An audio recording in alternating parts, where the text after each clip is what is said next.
Yo, what's up? Welcome back to another episode of the Sauce. Only 2 pick videos going up for Sunday. Been dealing with a sickness, it sucks. I am going to do the live show, 10 a.m. Sunday morning, and I'm going to go through all the games, so tune in there if you're interested in that. In this video, I'm doing the Dallas Cowboys game. They're on the road in Jacksonville. Let's go. Welcome to the Sauce.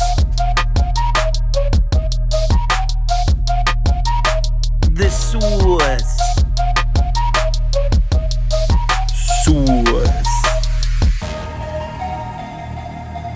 Hey, get the sauce. All right, Dallas on the road. Like I said, this line opened up Jacksonville plus 5.5. By Tuesday morning, it's down to 5. Public is on the Cowboys, but sharp money all over the Jags as of Tuesday morning. But check this out. The books have been taking Jacksonville Jags bets all week. Public is now on Jacksonville, money is on Jacksonville, and the books respond to it.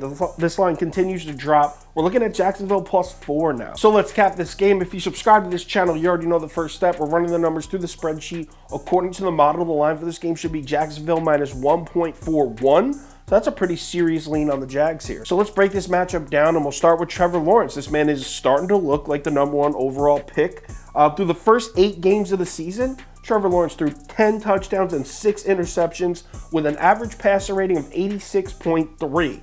The Jags were just 2-6 in those 8 games. Since then, in the last 5 games, Trevor Lawrence has thrown 10 touchdowns and 0 interceptions. Jacksonville is 3-2 in those 5, and his average passer rating is 109.9. But it's not just the fact that they started off 2-6 and then went 3-2 when Trevor Lawrence started playing better. It gets even more impressive if you look how much tougher their schedule's getting. Look at their last 5 games. I mean, they went on the road to play the Titans in Tennessee, on the road to Detroit. You know how good the Lions are playing at home. Home against the Ravens, then at Arrowhead to play the Chiefs, and then before that was the Raiders. The Jags went 3-2 in those games. If you look at the first 8, I mean, you got the Colts twice, you got home against Denver, home against the Giants, home against the Texans. Those were the games where Jacksonville went 2-6. So not only is Trevor Lawrence turning his game up, but Jacksonville has gone 3-2 in the toughest 5-game stretch of their entire schedule. What makes it even more weird is the Jacksonville Jaguars rushing attack has kind of just disappeared. Through weeks 5 through 9,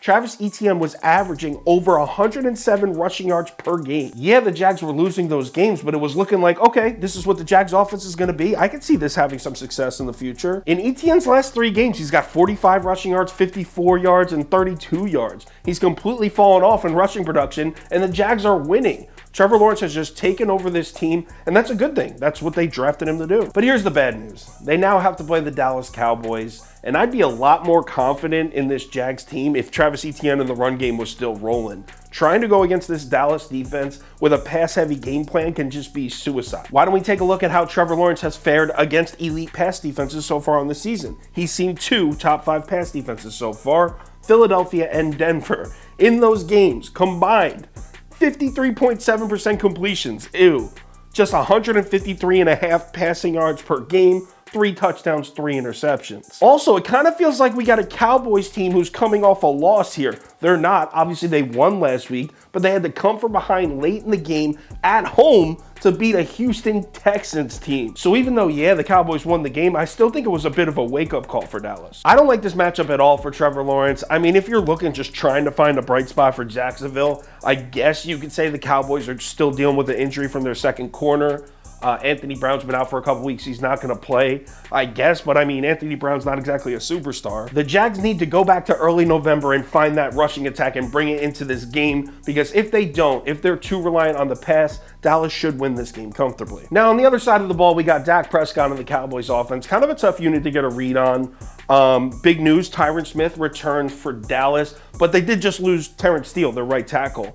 And Terrence Steele's been good all year. So what they're doing, or from what I'm reading what they're doing, Tyron Smith, instead of returning to left tackle, he's going to take snaps at right tackle, which makes complete sense. They got that rookie Tyler Smith over at left tackle who's been playing well.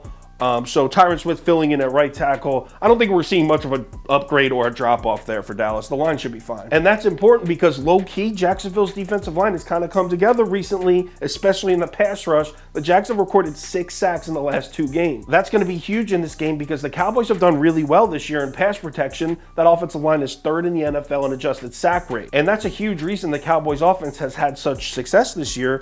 is the pass protection, and it's not all on the offensive line.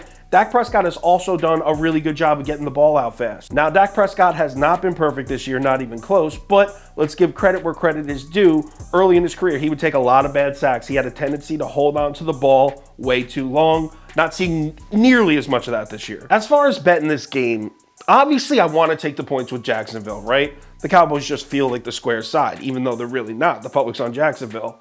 The thing that really scares me off the Jags here, where has the run defense gone? Because we're talking about a Dallas offense that has 2 running backs rolling right now. Everyone's talking about Tony Pollard, and rightfully so. But the last few weeks, Ezekiel Elliott looks great. And they're coming in here with a good offensive line, and both those guys rumbling. This is a Jags defense where just in the last 4 weeks or so, we saw Isaiah Pacheco run all over him. Derrick Henry ran all over him. Baltimore had a huge game running the ball on the Jags. The run defense just hasn't been there. And that's what I'm rolling with here. I'm going with the Dallas run game. I'm going to lay the points. I think Trevor Lawrence will make some plays, and I think they keep this a competitive game for most of it, but the Cowboys pass rush eventually forces a turnover late. Cowboys win by 2 scores. Let's say Dallas 29, Jacksonville 20. If anything changes with that bet, I'll let you know on Twitter, so give me a follow there if you're interested. Also, if you want the finals tickets that we put out for every sport, the bet of the day, that kind of stuff, parlays of the day, all that, head over to KyleKirms.com or download the Sauce Network app. NFL Sunday, Week 15. We've had 3 consecutive winning weeks in the NFL. Let's keep it rolling. Let's keep the momentum going. Remember to bet responsibly, and I'll talk to you on Twitter.